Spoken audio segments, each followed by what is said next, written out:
Salah satu naked bike 150cc Yamaha paling ganteng pada masanya, sekaligus menjadi motor yang sangat disukai oleh para penghobi aliran street fighter. Inilah dia Yamaha Cyber.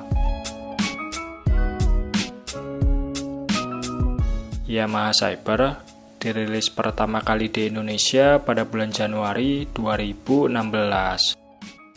Sebelum kelahirannya, spy shot tentang Yamaha Cyber ini sempat ramai beredar di media sosial, dan motor ini akhirnya lahir duluan di negara Thailand pada tahun 2015 dengan nama M/, untuk kemudian beberapa bulan setelahnya diboyong ke tanah air dan berganti nama menjadi Yamaha Cyber. Tampil dengan stang baplang serta bodi belakang pendek sekaligus nungging ala motor street fighter, Yamaha Cyber hadir sebagai naked bike 150cc premium yang posisinya di atas Vixion dan bukan dibuat juga untuk menyaingi Honda CB 150R, melainkan Yamaha Cyber ini ditujukan Yamaha untuk menghadirkan segmen baru di kelas 150cc. Secara desain, Yamaha Cyber mengusung garis bodywork yang tajam, disertai undercrowl dan bodi plastik yang menutupi bagian mesin, sehingga tampilan motor ini terkesan lebih padat, alias nggak terlihat kopong. Meski dibekali mesin SOHC 4 klep layaknya Vixion, namun secara basis mesin Yamaha Cyber ini lebih dekat dengan Yamaha R15 V2 atau R15 Old non-VVA, di mana rasio transmisinya sudah menggunakan 6 percepatan dengan klaim tenaga mencapai 16,1 horsepower dan torsi puncak 14,3 Nm. Mungkin saat itu Yamaha mencoba menarik peminat naked bike, terlebih bagi para pecinta aliran modif street fighter yang menginginkan tunggangan keren tanpa perlu pusing melakukan modifikasi. Pasalnya, selain desainnya yang tak biasa, detail part yang diusung Yamaha Cyber terbilang jempolan. Di antaranya adalah suspensi depan memakai upside down 37 mm dengan warna gold, lalu swing arm aluminium banana mirip kepunyaan YZF-R15, velg gas wheel tapak lebar, dan yang tak kalah keren dari motor ini adalah fitur-fiturnya seperti headlamp LED, speedometer full digital, serta tombol starter geser ala Muge yang mirip seperti yang digunakan pada Yamaha MT-07. Dengan bandrol harga di kisaran 29,9 jutaan atau selisih 5 jutaan lebih mahal dari Yamaha Vixion Advance, kelebihan yang ditawarkan Yamaha Cyber ini terbilang masih cukup worth it untuk dibeli. Lantas, di balik tampilannya yang anti-mainstream dengan segala kelebihan yang dimilikinya, kenapa Yamaha Cyber tak bisa bertahan lama di pasaran? Dan pada akhirnya Yamaha memutuskan untuk menghentikan penjualannya. Nah, di awal kemunculannya Yamaha Cyber mendapatkan sambutan cukup baik oleh konsumen dengan mencatatkan angka penjualan sebanyak 4.368 unit di bulan pertama.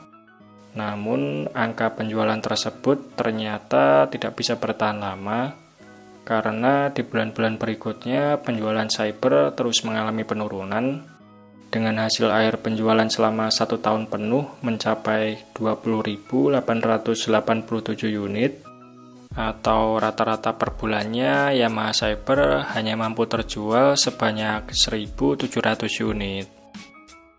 Itu artinya Yamaha Cyber sama sekali belum bisa memenuhi ekspektasi Yamaha yang saat itu menargetkan penjualannya sebanyak 5.000 unit di setiap bulannya. Lebih parahnya lagi, setelah melewati tahun pertamanya, penjualan Yamaha Cyber di pasaran justru semakin parah.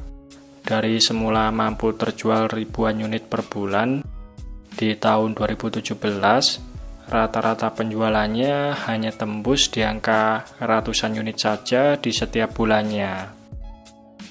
versi ekspor Yamaha Saber yang dikirim ke Filipina dan Vietnam dengan nama Yamaha TFX 150 sepertinya juga tak begitu berpengaruh signifikan, karena setelah YIMM diberitakan berhasil mengekspor sebanyak 4.900 unit, berita seputar kelanjutan ekspor Yamaha Saber ini seolah menghilang begitu saja.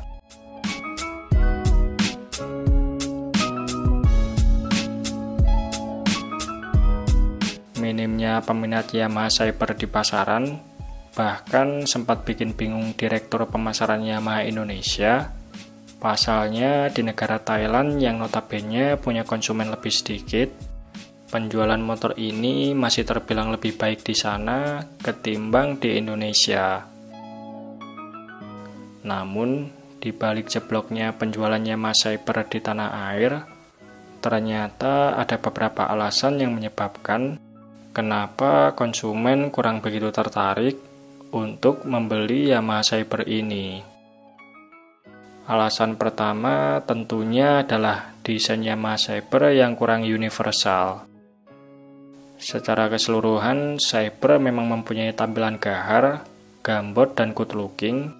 Namun, desainnya ini bukan untuk semua orang, melainkan motor ini hanya akan dibeli bagi mereka yang benar-benar menyukainya saja.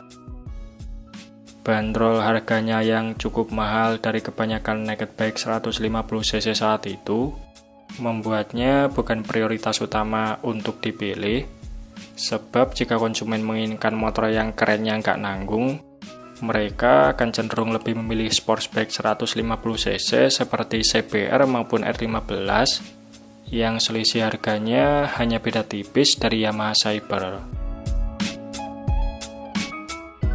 Alasan berikutnya adalah ergonomi berkendaranya yang kurang cocok untuk kebanyakan orang.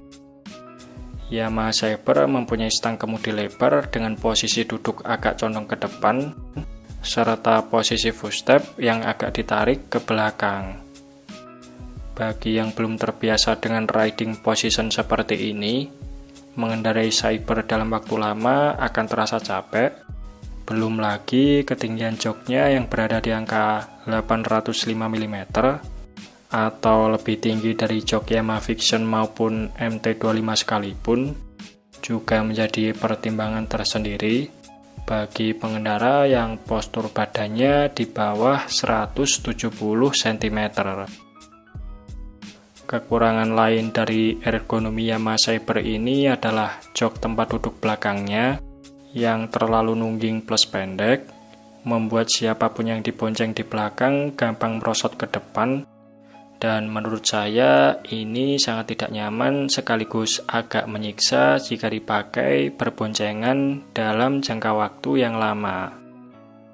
Oleh sebab itu, nggak heran iklan motor ini sama sekali tidak pernah menampilkan adegan berboncengan, atau lebih tepatnya Yamaha Saber ini memang lebih cocok jika dipakai sebagai motor hobi yang dikendarai sendirian.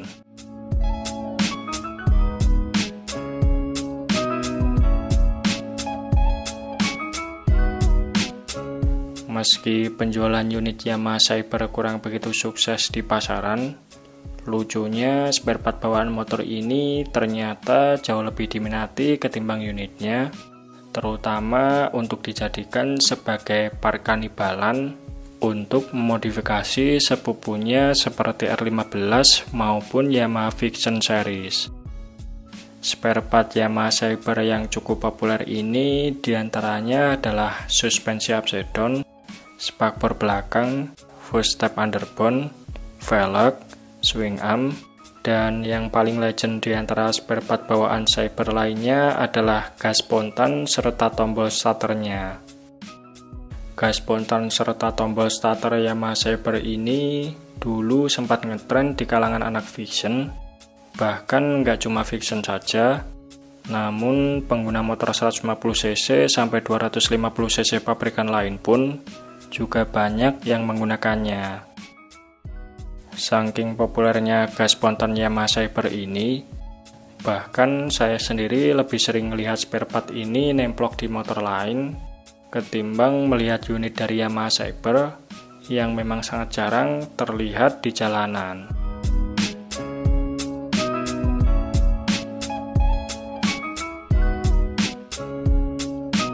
Penjualan Yamaha Saber yang tak pernah kunjung membaik, terlebih Yamaha juga tak pernah memberikan facelift design kecuali perubahan striping warnanya saja. Ditambah lagi nasibnya semakin tak jelas semenjak kehadiran MT-15 yang kala itu sama-sama diposisikan sebagai naked bike 150cc premium.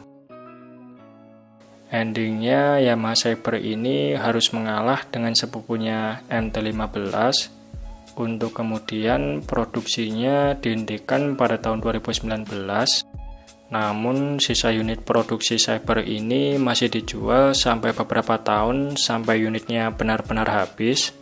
Dan setelahnya Yamaha memutuskan untuk fokus menjual MT-15 saja.